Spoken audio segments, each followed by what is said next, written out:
হৃদয়। রাসূল বলবেন তার অন্তর যদি ঠিক থাকে তাহলে সব ঠিক আছে, আর তার অন্তর যদি নষ্ট হয়ে যায়, তাহলে অন্তর যদি আবর্জনা থেকে থাকে তাহলে সব বরবাদ হয়ে গেছে। সুতরাং অন্তরকে পরিষ্কার করবেন। অন্তর কি করবেন? পরিষ্কার করবেন।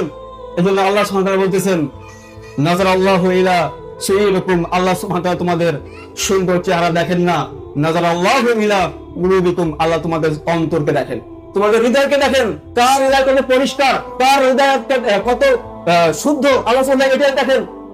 সুতরাং হৃদয়কে পরিষ্কার করবেন। যখন আপনার অন্তর সাফ থাকবে, পরিষ্কার থাকবে, দেখবেন তখন আপনি ইবাদতে শান্তি ফিল করবেন।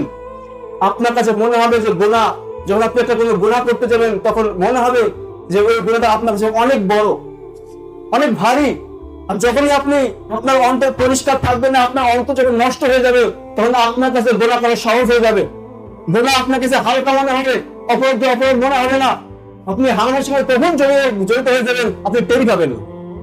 এই জন্য বুখারীতে হাদিস এসেছে, যখন কোনো মুমিন গুনাহ করে তখন তার মনে হয়, তার ফিল হয় যে তার মাথায় পাহাড় ভেঙে পড়েছে, পাহাড় ভেঙে পড়েছে। আর যখন কোনো মুনাফিক গুনাহ করে তখন তার ফিল হয়, তার মনে হয় যে তার নাকের ডাগা একটা মাছি এসে বসেছে।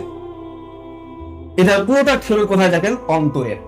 শুধু অন্তর নষ্ট হলে আপনার আমল নষ্ট হয়ে যাবে, অন্তর নষ্ট হয়ে গেলে আপনার আখলাক নষ্ট